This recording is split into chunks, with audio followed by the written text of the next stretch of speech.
Today we're gonna carry on our series of the best anime from the decade, and the genre for today's episode is sports.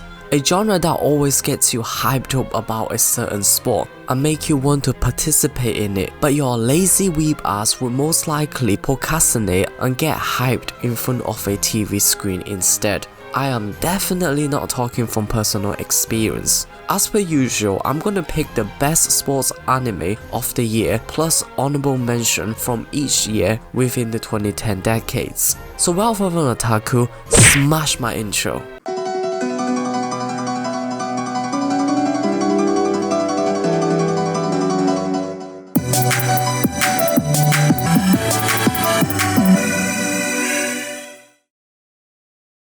To start the decade off, we have Giant Killing as our honorable mention. The football anime centers around a unique manager, Tatsumi, turning a Japanese football team that is on the brink of relegation to a top football squad in the Japanese league. It is a quite unique football anime in the sense that the show focuses more on the managerial aspect and how he improves the team through different strategy. It's more like a managerial mode compared to My Player.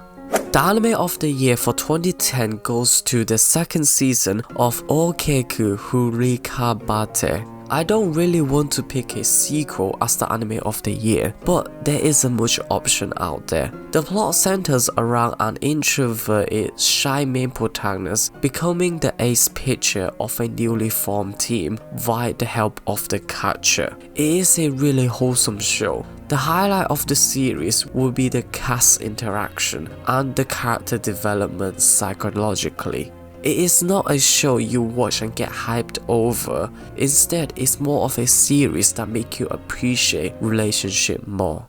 Yep, as you can see, there's literally no sports anime to talk about in 2011.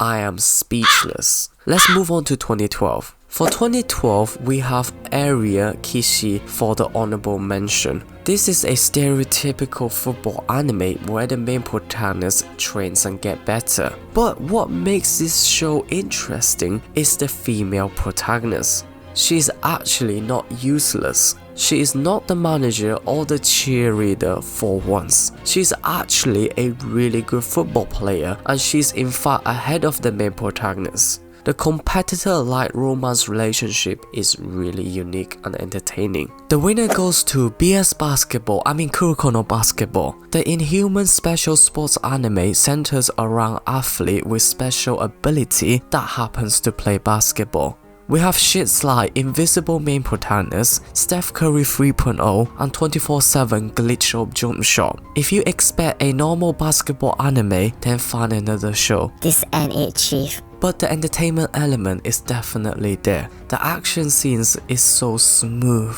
The tension and pacing of the match is spot on, and the characters are really aesthetically pleasing. It is a really good sports anime with special power. 2013 is a great year for the sports genre. We have two big hits. Yowamushi Pedal. The plot is about a high school otaku main protagonist who cycles to Akihabara all the time. But one day, he was discovered by one of the best young athletes in the cycling world. They competed and the main protagonist won in the end. And somehow they ended up in the cycling club and compete in the high school cycling contest. For those who enjoy cycling, this is a top tier anime to watch it. The character development of the main protagonist from a timid, friendless, introverted otaku to a slightly more confident individual with friends he can trust through pedaling is nothing short of amazing. We also have 3 in 2013, but that's too BL for my taste. For those who are interested in it, you can go and check it out.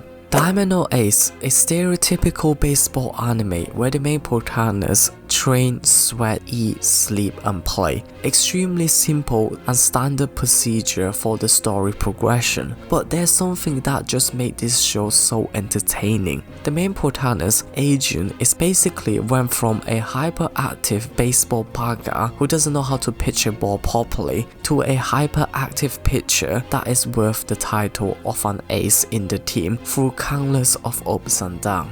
The highlight of the show is probably the competition between him and the other main protagonist. His progression is so motivating and the pacing of the story is just awesome. You can't help but to follow and support his journey, wanting to see what happens next. In terms of the quality, don't worry, this anime is produced by Production IG, aka the Kings of Sports Anime Studio. By far the best baseball anime I have watched, a show that I literally binge on 24/7. The best part is, this anime has 3 seasons of 50 episodes, aka 150 episodes to binge on, perfect for the summer break. The title for the most unique art style within the sports genre probably belongs to Ping Pong. It is not your stereotypical big eyes, colorful hair, aesthetically pleasing anime character. Instead, it is more of a realistic portrayal of humans. The plot centers around 2 polar opposite main protagonists and their school life journey in the table tennis world. It is more of an emotional center show compared to the hyped competition-focused sports anime. If you want a good story telling through the medium of a sports in a concise period of time, then the 11-episode Ping Pong will be your best friend.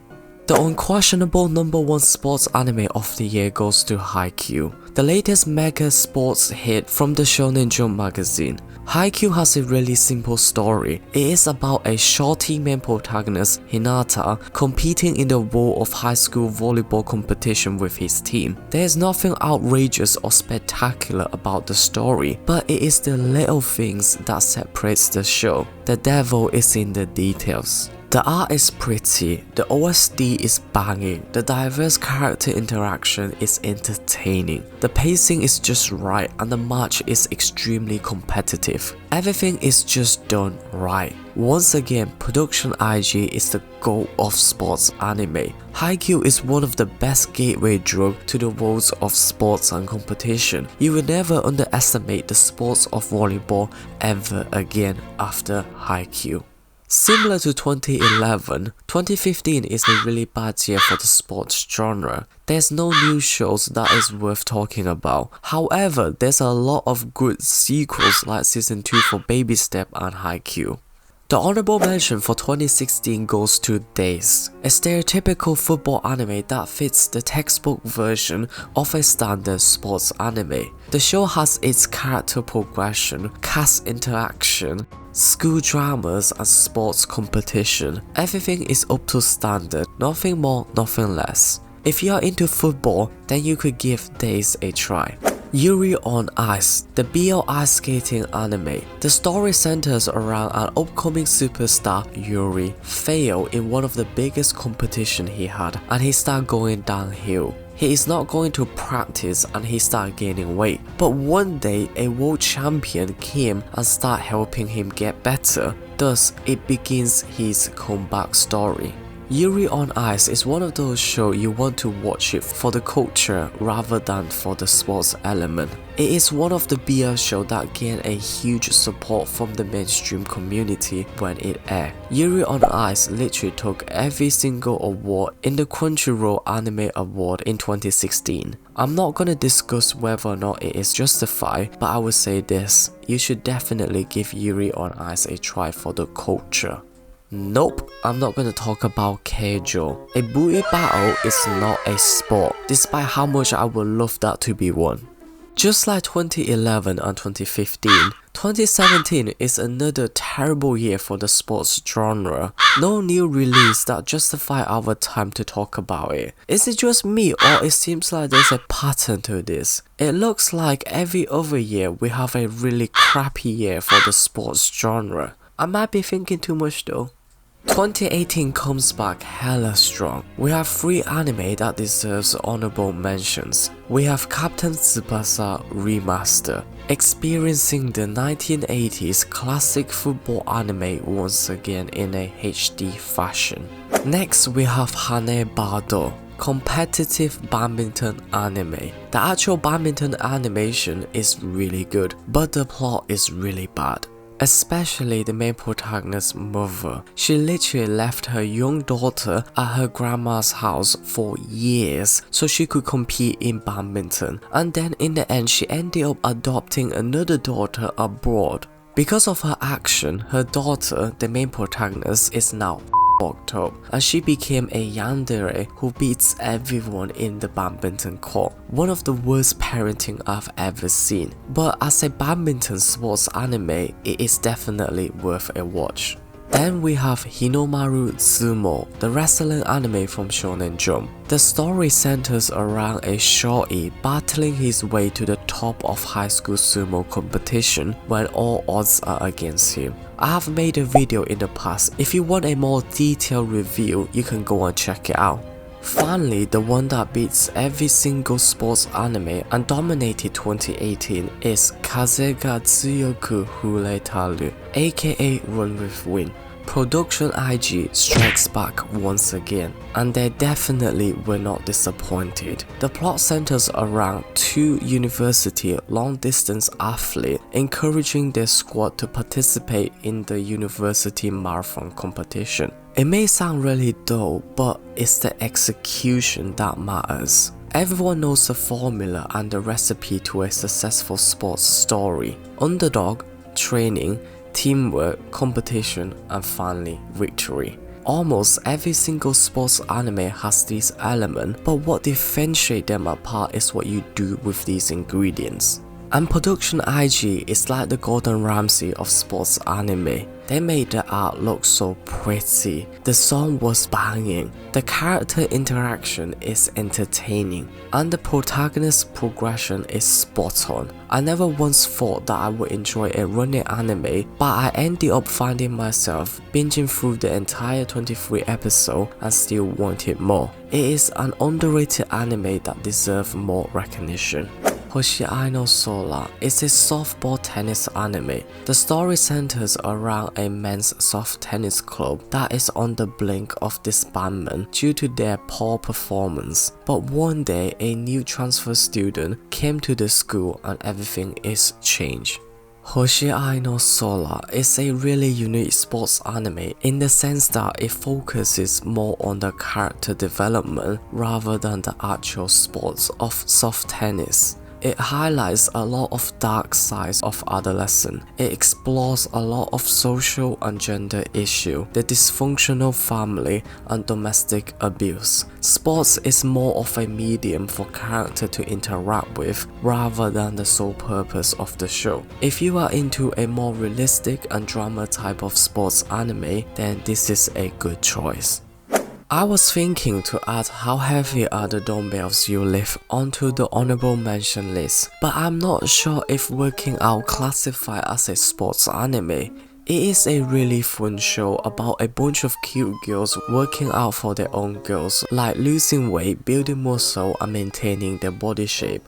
Hopefully this anime can motivate our lazy weeb ass to work out, cause you know, quarantine has been doing us good in terms of the weight scale. Fun fact, the author of the show has also created Kenga Ashura.